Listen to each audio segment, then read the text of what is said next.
از کجا بفهمیم سختی هایی که در دنیا برای ما آمده مصیبتیه که برای نافرمانان الله تعالی آمده یا بلاییه که برای دوستان الله تعالی آمده؟ یک مثال بسیار ساده.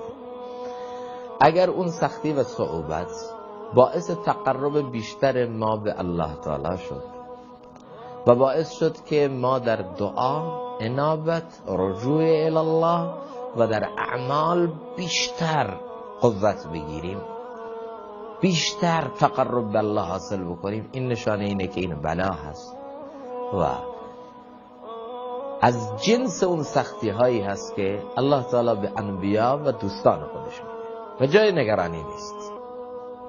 خوشا دردی که دربانش تو باشی، خوشا راهی که پایانش تو باشی. این از اون دردهاییه که 100 مبارک باد باید بگی. ناخوش تو خوش بود بر جان من، دل فدای او شد و هم جان من.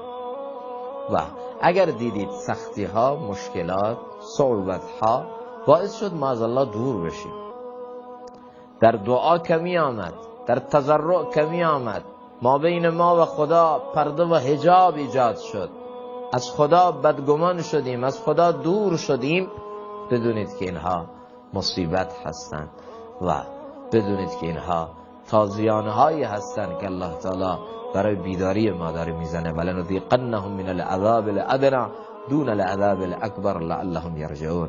خلاصه کلام من اینه که پاره های مرگ رو برای خودمون شیرین کنیم. مولانا میگه جزو مرگ گشت شیرین مرتورا. اگر تو تونستی با دل دادن به الله، با تفویض، با تسلیم، با سپرد امور به الله تعالی این غمای کوچک کوچک رو برای خودت شیرین کنی. ابراهیم چطور تونست آتش نمرود رو برای خودش شیرین کنه، برده و سلاما کنه؟ یوسف علیه السلام چطور تونست زندان با قل و زنجیر رو برای خودش شیرین کنه؟ نبی ما چطور تونست سختی ها و صعوبت های طائف رو برای خودش شیرین کنه و با الله به اون زیبایی نجوا کنه؟ ایوب چطور تونست اون سختی ها و شدت های مریضی رو برای خودش شیرین کنه؟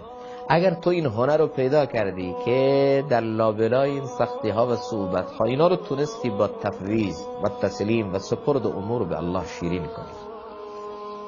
ابراهیم داخل آتشه، احتمال سوختن هم هست، احتمال نابود شدن هم هست، اما با تمام وجودش داره اینو میگه گر بکشی فدای تو، گر نکشی عطای تو، دل شده مبتلای تو، هر چه کنی رضای تو.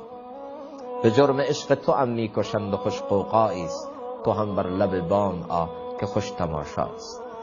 ابراهیم با تسلیم به الله، ابراهیم در اون لحظه تمام وجودش این بود که خدایا نه این زندگی برای من مهمه، موت برای من مهمه، نه پیروزی در مقابل نمرود مهمه، نه شکست مهمه، مهم اینه که تو از من راضی باشی.